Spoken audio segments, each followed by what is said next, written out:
Don't tell the French.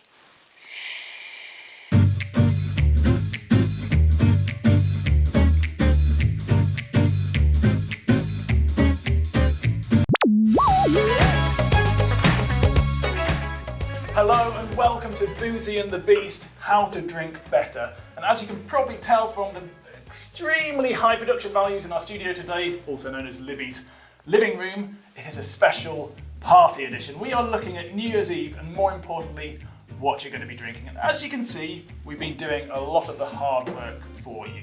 So, Libby. Yes. New Year's Eve, it's got to be champagne, right? Oh, well, I do love champagne. Champagne is a very special drink because it's an anytime kind of a drink. But actually, there are many different options out there. To make a sparkling wine, you can be traditional method like champagne, tank, transfer, asti, carbonated. But there is something quite special about the traditional method and the champagne method because that gives you all those yeasty, brioche, bready notes. It's so good, I love the yeast. You can never have too much yeast. You can never have too much yeast. Actually, I do actually think that. It's making me itch just thinking about it. Anyway, carry on. Where were we? Traditional method. Yeah, so champagne is made in the traditional method. Champagne has to come from champagne, and champagne has to be made from Chardonnay, Pinot Noir, and Pinot Meunier. A blend of those three or one single varietal. There are many different options. Even within France, you can get a wonderful sparkling wine called a Crémant that isn't from Champagne. There are in fact 8 different regions of Crémant in France, and we're drinking one of them right now, Crémant de Loire.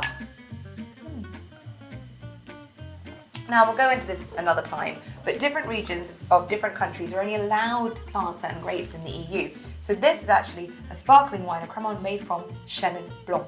But there are definitely different wonderful options out there. If you want to go further afield than France, for example, Cava. Spain, yeah? Indeed, Spain. Now, Cava got quite a bad rep, I think. Some people are like, oh, Cava, what? But actually, it's beautiful. And an absolutely beautiful example is this one right here, which is a vintage Cava. So, say you were ever invited to a party. Stranger things have happened. And you want to pick up a nice bottle of champagne. So you go into Sainsbury's or Waitrose and you buy a normal brand champagne for about 32, 33, 34 pounds. And that's fine, that's lovely. It will be a blend of years or grapes because it's not a vintage. And you'll be paying largely for the brand. But what about something like this? That is a very pretty bottle. Not only one of the most beautiful bottles I've ever seen, but they've been given the highest rating in Cava for Cava. They're absolutely phenomenal. It's a 2014 vintage Cava, and it's actually spent 4 years on the lees. So 4 years on those dead yeast cells, yum, getting all those toasty brioche flavours. And champagne's legal minimum is only 1 year, so this is absolutely fantastic. It also is 60% Chardonnay, one of the champagne grapes, and 40% Zarallo. It's easy for you to say. Not really. But so this is a wonderful blend of the Spanish grape and the champagne grape, and it's absolutely fantastic. And that's from the Great Wine Company for I think about 32, 33 pounds. Oh, okay. So I'd be delighted with that bottle anyway. So it has to be the champagne grapes. Well, there are other regions that do it absolutely excellently, but why not look New World? Because there you're not paying for that sort of old world and well-known established brand. Here, for example, you've got 75% Pinot Noir, 25% Chardonnay. It's the champagne grapes, but it's made in Argentina, also cool climate thanks to the altitude. It cools down those grapes. It's an absolutely beautiful example and made again through the traditional method. And finally, another New World example is a South African good old MCC. Marleybone Cricket Club? Not quite. It's method kept classique, and that was first invented, I think, in 1971. Absolute fantastic value in South Africa right now because there was that domestic ban on alcohol sales, meaning there are some real bargains to be had at this time of year.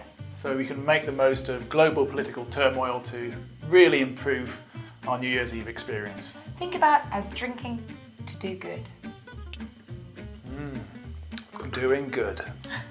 There are many other regions that you can get sparkling wine, such as Germany's Sect, or in America, or Australia's Adelaide Hills and Yarra Valley, or Tasmania. They make wonderful sparkling wines, but we should really be patriotic here and mention English wine.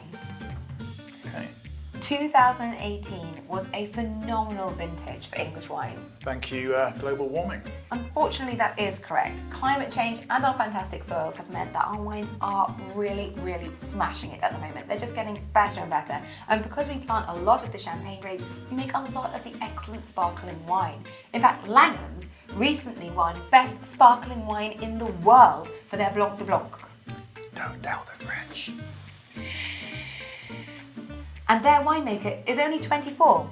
How's that for making you feel like an underachiever? Good work, boy. Good work, Tom. Is he called Tom? Are you called Tom? Oh, good work, Tom. Good work, Tom.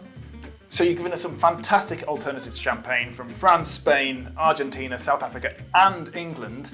But what if it absolutely has to be champagne? Well, if it has to be champagne, I do understand, and I have helpfully drunk these earlier for you.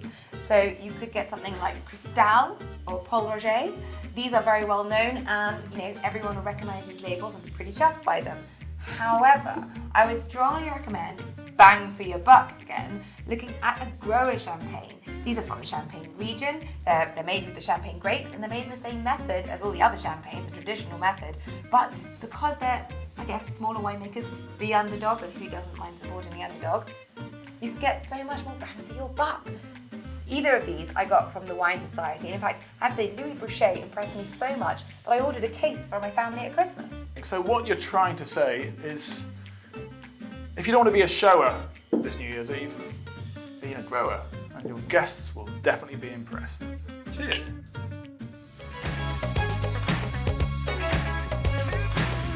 Don't forget to follow us on social media, and if you have any questions or suggestions, please do get in touch. We'd love to hear from you. Happy New Year!